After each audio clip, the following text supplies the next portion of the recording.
Hi everyone, welcome back to the channel. In case you've seen my first video, I apologize for how blurry it turned out. I think I now figured out my camera settings and this one should be much better. So for this video, I wanted to do a flip through and an explanation of the Hobonichi Cousin. I myself, even though I've used a Hobonichi before, just this year I watched so many videos that I really understood the lineup, how the different books are different from each other. And so this is for someone, because some of my friends watched that video and they were like, oh, this is such an exciting planner, I want to learn more about it. So this is the video. So this is my 2023 Hobonichi Cousin that recently came in the mail. So if you're new to Hobonichi, this is the largest book, the largest planner that they offer. The other two options are the Weeks, which is about half this size. It's called the Weeks. And then the A6, which is half that size, but in this orientation. This planner is available in Japanese and in English. They're exactly the same in terms of setup and design. The only difference is the language. This is not the case for the small planner, for the A6 planner, because the Japanese version is colorful, just as this one is. It has all these colorful monthly tabs. And also the grid on the English, but the English version of the small one is black and white with some red accents here and there. And the grid is different because this grid is very small and the English version of the A6 planner, the grid is a little bit bigger. But that's not the case in this one. I just wanted to point out these differences because it's not like you will see what this planner is and think that the smaller planner is just like this one but smaller. That's not the case, and that's actually something that I found quite confusing at first when I was selecting them, because it's not only the size, there are different ways in which they're different. So for instance, this planner, not only it is the largest in size, but also it's the most complete in terms of spreads. It's truly an all-in-one because it has all the possible spreads, or all the spreads that Hobonichi has to offer in this one. So let's have a look.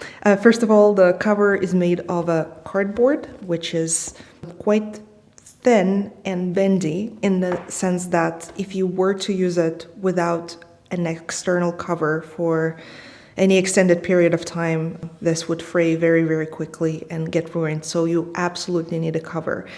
Hobonichi sells their covers, they're quite pricey. This is the cover from this year that I use. It has a cover, which is this, and then a cover on top of this cover to protect this one. You can invest in this setup. They come up every year with different designs, and so many people just collect those covers over the years. And actually, from watching YouTube videos, I found out that their resale value is quite high because they're like collections. So if someone missed a cover from a previous year and wants to get it, you can usually get it on eBay, but they don't lose their value. It still retails for a really good price, even secondhand. But also, if you don't want to invest in a cover right away, what you can do is get a cover from a brand called Midori. They have the A5 covers for thin and thick books for their planners, but they also fit this one. I will leave a couple of links in case you're interested. So yeah, that's about the cover. The other special thing about this, and I'm explaining all of this because I know my friends are watching this and they have no idea what a Hobonichi is. So the special thing about this is the paper that they use. It's called Tomoe River paper. It's very, very thin. It's very, to me, it reminds Bible pages, like the classical Bible. However, being that thin, it's also very strong. So the plus of it being thin is that you can fit an enormous amount of pages in it. So this is a daily planner. You have 365 pages, plus you have all the weekly spreads, all the monthly spreads, and yet the book is only about this thin. And I think it's sort of, for this amount of spreads, this is the thinnest book that you probably can get on the market. But also this paper is so sturdy, despite being so thin, that you can write with pretty much anything, any kind of fountain pen, highlighter, and most importantly, most impressively, you can even use watercolor on this, which I use all the time, and the water will not bleed on the other side. The paper will crumble, but it will, like a little bit, but it will give it a very nice texture. So this is why this paper is considered so special.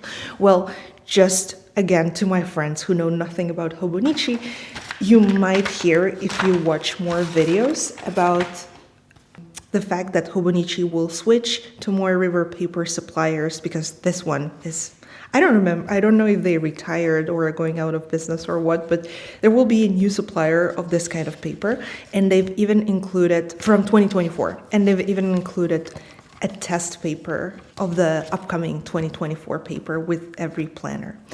So yeah, now let's finally look into the planner. First, we have our year. This is the current year, 2023, for this planner, the past year and the next year. Then we have this year on 2 pages with 6 months on every page. You have a section for your to-dos, you have a section for blank notes, and then you have your days of the month with only the weekends marked. In the Japanese version, you will have the Japanese holidays marked here as well, but in this one, you only get the holidays, so it's cleaner as a design. The next spread we have are the monthlies, and the monthlies in the Hobonichi Cousin run from December previous year, so December 2022, all the way to March 2024, so you get 14 months. And so that you're not confused with the January 2023 and January 2024, you have here a big 2024 sign for the month, for the extra month of the next year. The layout is basically your entire month. Saturday and Sunday are separate. Moreover, when you have an additional week in your month, they don't, like some calendars will just split the last row into 2. Here they don't do it. They just take a bit of a space, which is usually intended for notes, and they put the 2 extra days here. I think, yeah, you also get the moon phases. I know in the Japanese one, the moon phases were precisely for Japan. I'm not sure about this one. There might be a slight difference geographically depending on where you are, but they do have this here. And they also have the, oh wait, that's like the month and the number of the months here. So you have a note section here and a note section here. I have to say that this paper is really white. Again, not the case for all the planners. Hobonichi Weeks, which is the narrow planner, has an off-white, like creamier kind of paper, which they say is better for using on the go outside, because when the sun hits this one, it's very white, it reflects, so it's a bit harder on your eyes if you use it for a long time. But this paper masks whiteout really well. Like when I white out on this paper, you cannot see the whiteout because it matches perfectly the white of the page. I also love using erasable pens. I'm not having a good experience using erasable pens in this planner because the paper is so thin when you apply mechanical pressure to erase the pen.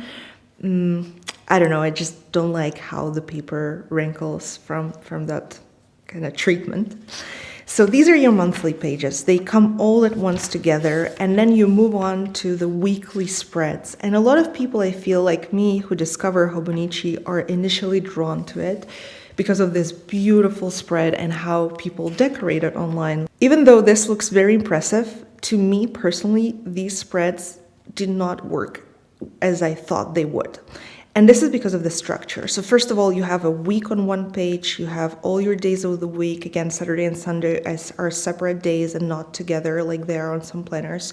You have a space here for your notes, you have a calendar, and what I especially love is that they put the number of the week, of each week on every page. This is a scale from 5 a.m. to 4 a.m. the next day, so this is a 24-hour scale, and To any American viewers watching, I think you call this the military time. Well, we just call it time. In Europe, I actually remember being in my early 20s and learning, like memorizing what AM and PM means, because just like I heard in many videos, this is not intuitive to you. Same thing for me. Like I used to hear 3 p.m. and wonder, is it night or day?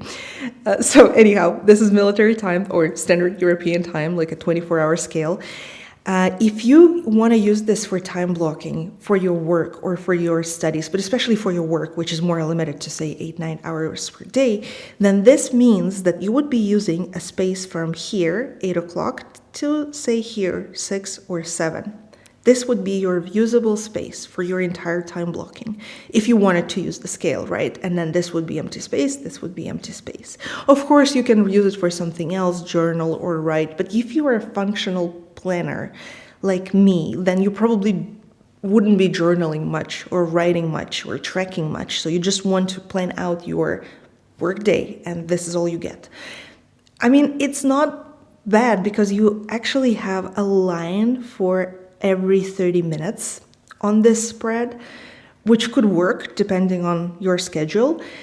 However, also remember that the size of these lines, of the squares, is quite small. This is why when they released the English version of the small Techo planner, of the original Techo planner, which is the A6, they increased the grid size and they said now it's more convenient to use for people in any language, not just in Japanese. So I guess that tells me that Japanese handwriting must be a bit smaller than handwriting in other languages. I'm guessing, I don't know.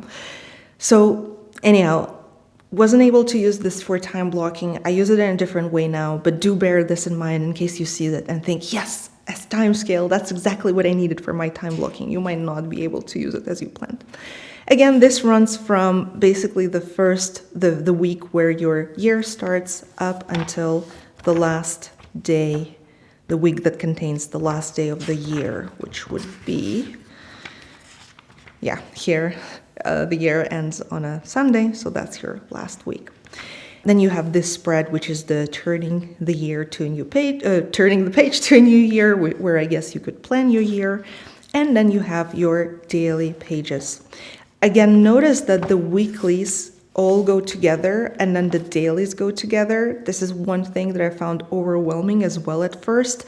What really fixed it for me is to have 2 bookmarks. I mean, depending on how you use it, but I wanted to use my weekly and daily spread in combination at the same time. So for me, it was very important to keep 2 bookmarks so that I could quickly go from this to here as I'm working.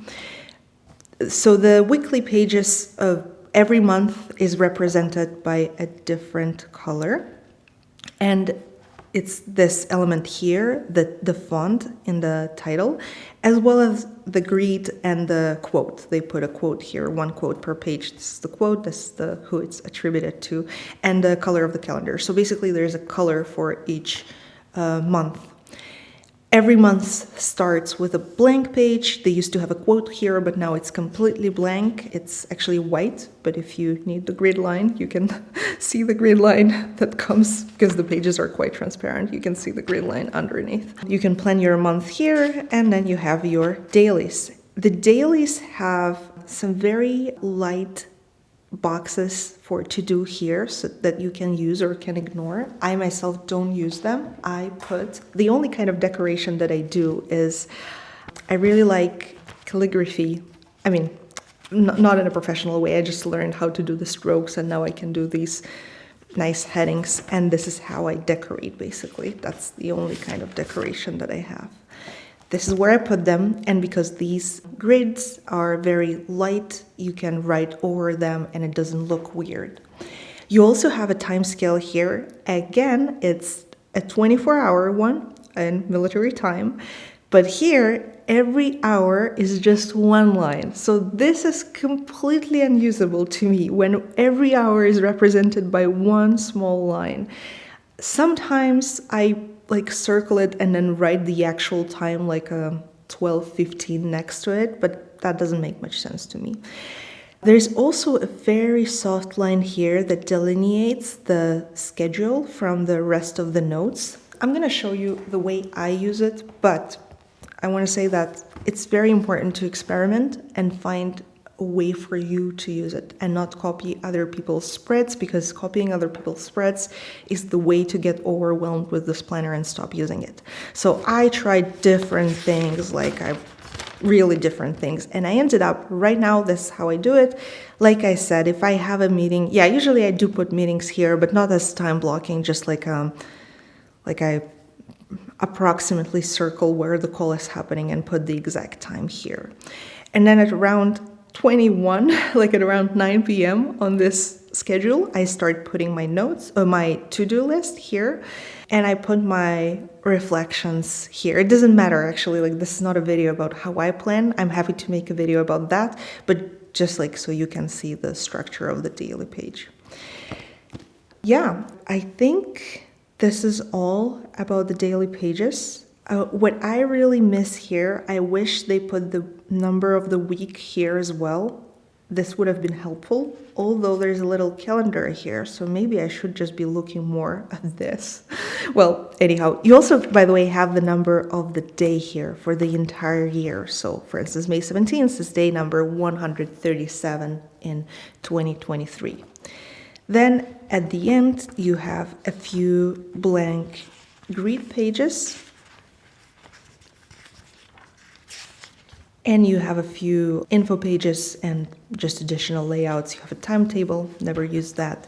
You have a graph paper, which I think is meant to be used for tracking, never used that. Have a favorites page. I never used any of that. You have my 100, whatever you want to track here, if that's what you want to do, maybe books or something. Your favorite things. This reminds me of these friend books that we used to have in primary school and give to friends to fill out. So, and then they always have these small tutorial pages. This one is on how to better enjoy conversation. And in my previous planner, this used to be in Japanese, so I never knew what it says here. And now for the first time I can read it, it's in English. Words to remember. To be honest, no idea how I would use that. And then you have a 365-day check-off sheet if you want to work on a habit or something. Gifts that you received or that you've given, addresses for 8 people, it says. And yeah, that's the end of it. So if you have any questions, I watched so many videos this fall when I was trying to decide what kind of Hobonichi I wanted to order. The first one I got was 2 years ago. It's this one. It's from the year 2021. I did not use it in 2021. I got completely overwhelmed by all the spreads. I abandoned it in March, I believe, but I didn't throw it away. I kept it. And so this year in fall, I picked it up again because I felt like I needed a daily page for my planning. And I experimented with it, and I finally found a way how to make it work for me, so that it's really like a helpful productivity system. As I said, happy to make a video on that if you're interested, but what I want to say is that I watched a lot of videos trying to decide what kind of planner I should get for myself for next year, and I ended up going for the same one, but in English. Also, I have to add that if you order a planner from the official website, you will be getting their free pen. This is a Uni-Bowl Jetstream pen. I think it's a Uni-Bowl, the full name, but here it says Uni Jetstream pen. So basically, Hobonichi includes a free pen. I think usually it's like this, 3 colors of the Jetstream with each planner that you order every year. The idea is that this paper is quite smooth, which means if you write with gel pen, it smudges quite easily. And so this one is a ballpoint. Okay, I've been talking for way too long. This is a ballpoint pen, and Jetstream uses a special ink, which is formulated to feel more like a gel ink, but it's ballpoint, so it dries quicker. To be honest, I still use a Muji gel ink pen in this planner. Oh, maybe to my friends specifically who have never seen a Hobonichi and never considering buying it, I have to warn you about one thing. As I said, the paper is quite thin. What does it mean in practice? First of all, it means something that is called ghosting. ghosting, as I learned on Hobonichi YouTube, is, if I understand it correctly, is the fact that you can see, like, you cannot read the other page, but you can definitely see the ink on the other page. Now, I'm not sure if ghosting also refers to the texture that you get on the page from writing. Maybe, I think you can see it, because I once was showing my planner to a colleague via a Zoom call, and she was like, oh my God, that paper is so textured. So I guess you can see it on video as well, if she could see it on a Zoom call. I personally really enjoyed. I love how textured it is. In fact, Hobonichi sells these. These are called pencil boards that you can put under a page and then right on top, so that it does not transfer as much. Because look, see, like, I haven't written like anything on this page, and yet there's texture on the pages that go after and after. So it really transfers, depending on the pen that you use, but it really creates texture. I prefer the writing experience without this. I've been trying this for a couple of days. I'm glad that I've only spent like a few dollars for this, and yeah, so I prefer just to write on it. It's soft, it's nice. If it bothers you, if you prefer thicker pages, if you don't like to see this transfer from the other page on this page, maybe Hobonichi is not for you, because there's no way around it, except for one thing, what I've been testing now. If you use a fine liner, like here I'm using a Staedtler fine liner or a Sarasa fine liner, I also tried that, then their tip, yes, there's the ghosting in terms of color, but their tip does not leave indentations on the other page. I don't mind the indentations. I actually love them. I don't like that the fine liner has a thicker tip usually, so this is my Moji gel pen, thin tip. This is the Staedtler fine liner, much thicker. So I think I'm gonna stick with Moji gel pens. And I told you they smudge. They smudge if you do this with your hand as soon as you write. Why would you do that? Probably wouldn't do that, even accidentally. So not an issue for me. But I am trying other pens. You can see I'm even trying this pen. I find that my handwriting changes depending on the pen that I use. So I'm trying different pens, I'm trying different handwritings, but I think I'm going to be sticking with this one that I've been using predominantly here. So yeah, I hope that this video, first of all, was better than my first one, because that one was hard to watch, even for myself. But I decided to post it nonetheless, because I find that it's very important to be starting somewhere. And otherwise, I hope this video was helpful. If you have any questions, please do let me know. And thank you for watching. Bye.